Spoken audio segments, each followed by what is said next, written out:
तो last 2 class में हमने ऑक्सीडेशन और रिडक्शन देख लिए। किसी भी एल्केन के ऑक्सीकरण से अल्कोहल, अल्कोहल के ऑक्सीकरण से एल्डिहाइड और एल्डिहाइड के ऑक्सीकरण से एसिड मतलब अम्ल, कार्बोक्सिलिक अम्ल बनता है। और लगातार हम एक वर्ड का यूज़ करते हैं डेरिवेटिव का। डेरिवेटिव व्युत्पन्न होते हैं। हम ये बोलते हैं कि एल्कोहल से यदि एल्डिहाइड बन रहा है तो कीटोन भी बनेगा, क्योंकि एल्डिहाइड और कीटोन दोनों एक ही जैसी चीज़ें पर अलग अलग क्रियात्मक समूह हैं। इनके गुण आपस में क्या होते हैं? समान। जहाँ आप किसी अभिक्रिया में एसिटाल्डिहाइड बना रहे हो तो उसी अभिक्रिया में कहीं ना कहीं किसका भी निर्माण हो जाता है? कीटोन का।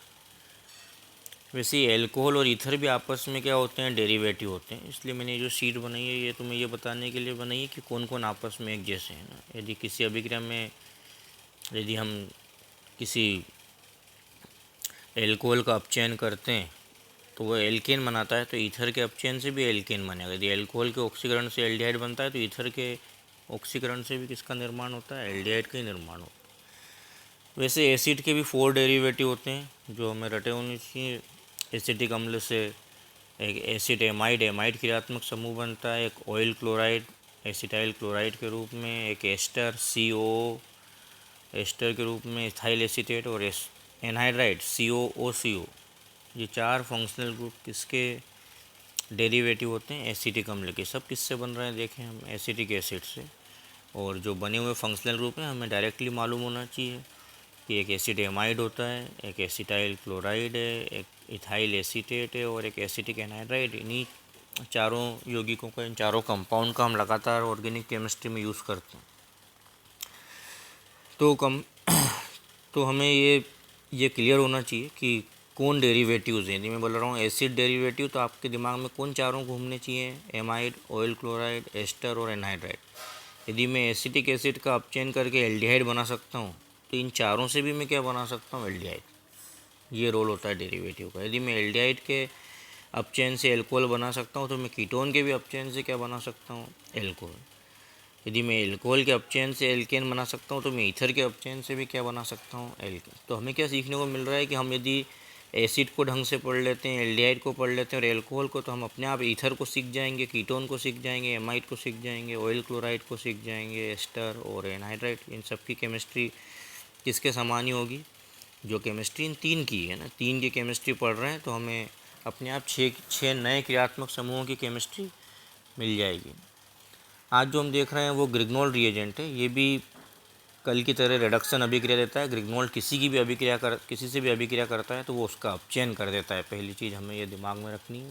ग्रिग्नोल की अभिक्रिया किसी से भी होगी तो वो रिडक्शन कर रहा है, अपचयन कर रहा है। एग्जैक्टली ग्रिग्नोल होता क्या है? तो CH3MgBr ग्रिग्नोल अभिकर्मक है। जब हम एल्काइल हैलाइड मतलब मिथाइल ब्रोमाइड की अभिक्रिया मैग्नीशियम से करते हैं तो किसका निर्माण हो जाता है? ग्रिग्नोल अभिकर्मक का। और यही CH3MgBr किसी भी रासायनिक अभिक्रिया में जब भाग लेता है तो हमेशा एक ही तरह से टूटता है, जिसके CH3 के ऊपर हमेशा कौन सा चार्ज आता है? माइनस। और MgBr के ऊपर कौन सा चार्ज आता है? इसके हमेशा प्लस। तो जब भी अभिक्रिया करेगा तो CH3 माइनस वाला भाग सामने वाले यौगिक के प्लस से जाके जुड़ता है। जैसे हम कार्बन डाइऑक्साइड की अभिक्रिया ग्रिग्नोल्ड अभिकर्मक से कर रहे हैं तो इस CH3 माइनस वाला भाग कार्बन डाइऑक्साइड के प्लस से और MgBr का प्लस वाला भाग ऑक्सीजन के माइनस से आके जोड़ रहा है। तो एक ये माध्यमिक यौगिक बनता है। CH3 इस C से लग गया है ऊपर और ये MgBr इस O से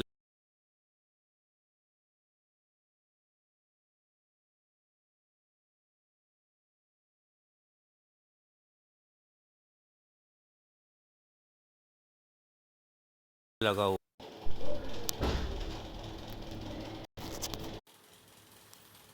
और जब इस माध्यमिक यौगिक का हम जल अपघटन कर देते हैं तो इसके एक साइड H और एक साइड क्या लग जाता है? OH। तो MgBr तो किसके साथ चला जाता है? OH के साथ। और बचा हुआ ये जो है वो किसके साथ चला जाएगा? H के साथ। तो क्या बच रहा है? CH3COO और इधर से H आ गया। तो हमें कौन सा यौगिक प्राप्त हो गया? एसिटिक अम्ल CH3COH। हम जानते हैं कि किसी भी कार्बनिक यौगिक के ऑक्सीकरण से अंतिम यौगिक जो बनता है वो क्या बनता है? Carbon dioxide. यदि मैं एल्केन का ऑक्सीकरण करता हूँ तो एल्कोहल, एल्कोहल से एल्डिहाइड, एल्डिहाइड से एसिड और एसिड से क्या बन जाता है? Carbon dioxide. तो यदि मैं कार्बन डाइऑक्साइड का अपचयन करूँगा तो ठीक विपरीत हो जाएगा। कार्बन डाइऑक्साइड से क्या बन गया? एसिटिक अम्ल, क्योंकि जब अम्ल के ऑक्सीकरण से कार्बन डाइऑक्साइड बनता है तो कार्बन डाइऑक्साइड के अपचयन से भी क्या बनेगा, एसिटिक अम्ल। ये प्रूव हो गया कि ग्रिग्नोल्ड ने कार्बन डाइऑक्साइड का क्या कर दिया है, अपचयन कर दिया है। तो पहली चीज़ सीखने के लिए ये कि हम कार्बन डाइऑक्साइड की अभिक्रिया यदि ग्रिग्नोल्ड अभिकर्मक से करते हैं तो हमें कौन सा यौगिक मिल जाता है, एसिटिक अम्ल। सेकेंडरी हमने लिखा हुआ है साइनाइड टू एल्डिहाइड और कीटोन, क्योंकि एल्डिहाइड और कीटोन तो एक ही हैं, ये बता दिया मैंने अभी। तो यदि मैं साइनाइड से एल्डिहाइड बना सकता हूँ तो मैं साइनाइड से क्या भी बना सकता हूँ, कीटोन भी। तो मैंने हाइड्रोजन साइनाइड की अभिक्रिया जब ग्रिग्नोल्ड से की तो वैसे ही जैसे अभी हमने ऊपर की थी कि ये CH3 आके किससे लग जाएगा, C से, और ये MgBr आके किससे लग जाएगा, इस N से। तो ये माध्यमिक यौगिक बन गया। और फिर इस माध्यमिक यौगिक का हमने क्या कर दिया, जल अपघटन। पर इस बार हमने जल के कितने अणु लिए, 2। तो इधर इस CH3CH के साथ हम O लगा देते हैं तो ये CH3CHO बन जाएगा। इसके साथ 2 H लगा दिए, ये एक जल का अणु पूरा हो गया, एक H। और OH MgBrOH के साथ चला जाएगा तो MgBr और OH मिलके MgBrOH बना देंगे जैसे ऊपर बना था। और ये 2 H और 1 H मिलके N के साथ NH3 अमोनिया बना देंगे। और हमारा मुख्य यौगिक के रूप में, मेन फंक्शनल ग्रुप के फॉर्म में हमें क्या मिल जाएगा, एसिटाल्डिहाइड। तो हाइड्रोजन साइनाइड यहाँ पे किस में कन्वर्ट हो गया, एसिटाल्डिहाइड। वैसे हाइड्रोजन साइनाइड के स्थान पे यदि मैं मिथाइल साइनाइड करूँगा तो जहाँ एल्डिहाइड बन रहा था वहाँ क्या भी बनेगा, कीटोन भी। तो ये CH3CN सेम रिएक्शन है बिल्कुल, है ना। और फाइनली जहाँ आपको CH3CHO मिल रहा था वहाँ अब आपको क्या मिलेगा, CH3COCH3, मतलब एसीटोन के रूप में हमें कीटोन मिल जाएगा। तो साइनाइड से आप दोनों चीज़ें बना सकते हो, एल्डिहाइड भी और कीटोन भी। साइनाइड भी देखा जाए तो इनडायरेक्टली अम्ल का डेरिवेटिव होता है। जिस तरह से एसिटिक अम्ल होता है वैसे ही कौन होता है, साइनाइड। तो अम्ल के अपचयन से एल्डिहाइड बनता है, वैसे ही साइनाइड के अपचयन से भी यहाँ क्या बन रहा है, एल्डिहाइड। और क्या बन रहा है, कीटोन। थर्ड रिएक्शन जो हमने लिखी हुई है वो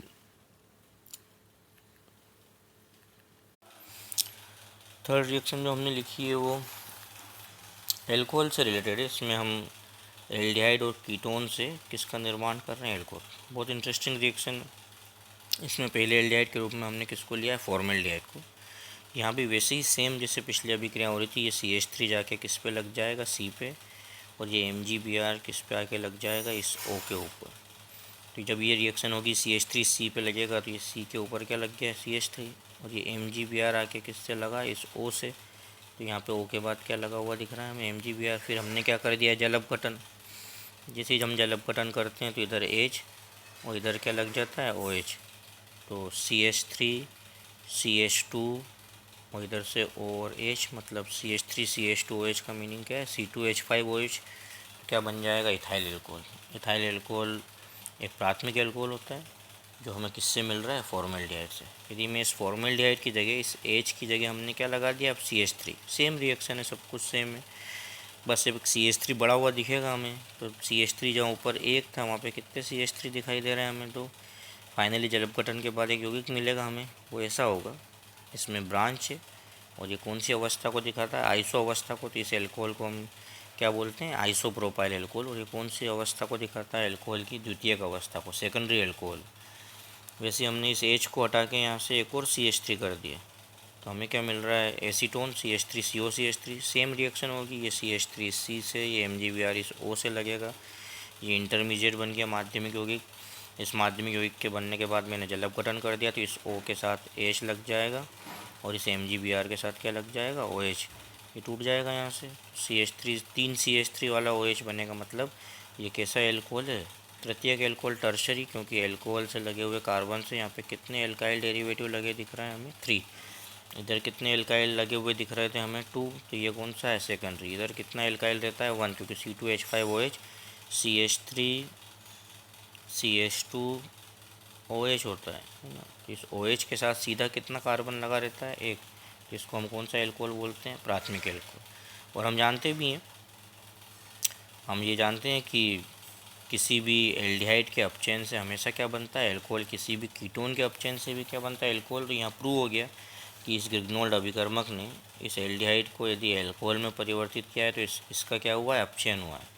वैसे ही इस एल्डिहाइड को भी एल्कोहल में परिवर्तित किया तो इसका अपचयन हुआ। कीटोन भी एल्डिहाइड ही है और इसके अपचयन से भी उसने क्या बनाया, सेम। तो ये भी प्रूव हो रहा है कि ये डेरिवेटिव रिएक्शंस हैं जैसा एल्डिहाइड करता है वैसे ही कौन ने भी करा है। देखो कीटोन ने, जहाँ एल्डिहाइड एल्कोहल बना रहा है तो कीटोन भी किसका निर्माण कर रहा है, एल्कोहल का। तो ये थर्ड प्रॉपर्टी है जो एल्डिहाइड से हम किसको किसको बना पा रहे हैं, एल्कोहल।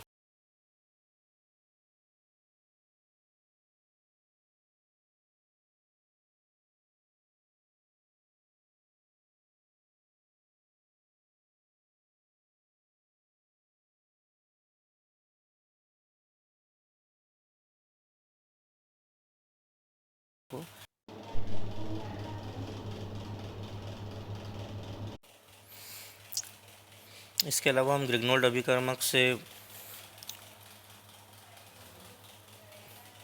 यदि हम जल अपघटन कर दें बहुत सिंपल वे में, ग्रिग्नोल्ड से ये H और ये OH जल है, ये ग्रिग्नोल्ड अभिकर्मक को इस तरह से डिवाइड करेगा CH3H के साथ, और MgBr हमेशा किसके साथ जाता है, OH के साथ। तो CH3 और H मिलकर किसका निर्माण कर देंगे, CH4 का। तो यदि हमें ग्रिग्नोल्ड से एल्केन बनाना है तो बस उसको हम क्या कर देते हैं, जल अपघटित। जिस प्रकार का एल्केन बनाना है, आपको मेथेन बनाना है तो इधर हमने क्या लिख दिया, CH3, और इधर यदि मुझे एथेन बनाना है तो मैंने इधर क्या लिख दिया है, C2H5। तो इन दोनों से आप किसका निर्माण कर सकते हो, एल्केन्स का।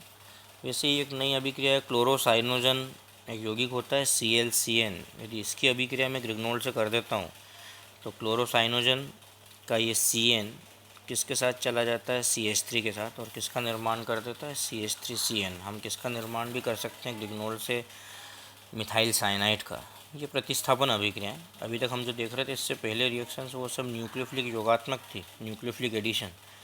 अब ये जो अभिक्रियाएं हो रही हैं न्यूक्लियोफिलिक प्रतिस्थापन है, ये भी न्यूक्लियोफिलिक प्रतिस्थापन की श्रेणी में आ रही है। और ये तीनों ही अभिक्रिया मैंने जो आज इस स्क्रीन पे लिखी है सब प्रतिस्थापन। साइनाइड भी बना सकते हैं, ऐसे मैंने क्योंकि लिखा है नया है तुम लोगों के लिए, क्लोरामीन ClNH2। जब इसकी अभिक्रिया भी मैं ग्रिग्नोल्ड से करूँगा तो ये NH2 किसके साथ चला जाएगा, CH3 के साथ, और क्या बना देगा, CH3NH2। तो बहुत सिंपल रिएक्शंस है, इससे आप किसका निर्माण भी कर सकते हो, एमीन का। NH2 एमीन क्रियात्मक समूह है। तो इन 6 अभिक्रियाओं से हम विभिन्न प्रकार के क्रियात्मक समूहों का निर्माण कर सकते हैं। तो यहाँ पे दो चीज़ आ रही है सामने, मैंने इस चार्ट से बताया है कि इधर वाली जितनी भी अभिक्रियाएँ हैं ये सब वही सब कंपाउंड का निर्माण भी कर रही है जो आप ऑक्सीडेशन और रिडक्शन में करते हो। जैसे आपने एल्केन के ऑक्सीकरण से एल्कोहल बनाया था, एल्कोहल से आपने एल्डिहाइड बनाया था, एल्डिहाइड से अम्ल बनाया था, वैसे ही वो सब चीज़ें ही हम किससे भी बना पा रहे हैं, ग्रिग्नोल्ड अभिकर्मक से। यदि ग्रिग्नोल्ड अभिकर्मक का मैं जल अपघटन करता हूँ तो एल्केन बन जाता है, ये हटा होना चाहिए हमें। ग्रिग्नोल्ड की फॉर्मेल्डिहाइड से क्रिया करते हैं तो प्राथमिक एल्कोहल के रूप में हमें इथाइल एल्कोहल मिल जाता है। यदि मैं ग्रिग्नोल्ड की एसीटैल्डिहाइड से अभिक्रिया करूँगा तो द्वितीयक एल्कोहल के रूप में मुझे आइसोप्रोपाइल एल्कोहल, जब मैं ग्रिग्नोल्ड की एसीटोन से क्रिया करूँगा तो तृतीयक एल्कोहल के रूप में टर्शरी ब्यूटाइल एल्कोहल। जब मैं उसके हाइड्रोजन साइनाइड से रिएक्शन करूँगा तो एसीटैल्डिहाइड, और जब मैं मिथाइल साइनाइड से रिएक्शन करूँगा तो किसका निर्माण हो जाएगा, एसीटोन का। और फाइनली जब मैं ग्रिग्नोल्ड की कार्बन डाइऑक्साइड से रिएक्शन करता हूँ तो ये किसमें परिवर्तित कर देता है, उसको अम्ल में। तो हमारी दो चीज़ें इसमें क्लियर हो रही हैं, जो आपका ऑक्सीडेशन और रिडक्शन रूट ये हमें मालूम है, तो हम सेम चीज़ें किससे भी बना पा रहे हैं, ग्रिग्नोल्ड से भी। बस अब हमें ये मालूम होना चाहिए कि मुझे एल्कोहल बनाना है तो ग्रिग्नोल्ड की किससे क्रिया करूँ। यदि मैं ग्रिग्नोल्ड की क्रिया फॉर्मेल्डिहाइड से करता हूँ तो क्या बनेगा, इथाइल एल्कोहल। सब रटना है, तो फॉर्मेल्डिहाइड से इथाइल एल्कोहल, एसीटैल्डिहाइड से आइसोप्रोपाइल एल्कोहल, एसीटोन से tertiary butyl alcohol, hydrogen cyanide से एसीटैल्डिहाइड, मिथाइल साइनाइड से एसीटोन, और कार्बन डाइऑक्साइड से एसिटिक एसिड। वो ये दो जनरल रिएक्शन है जिसमें हम क्लोरोसाइनोजाइन से करते हैं तो मिथाइल साइनाइड, और क्लोरामीन से करते हैं तो किसका निर्माण होता है, मिथाइल एमीन का। तो अब हमारे पास टोटल 3 चैप्टर होगा जो हमें कन्वर्जन में हेल्प करेंगे।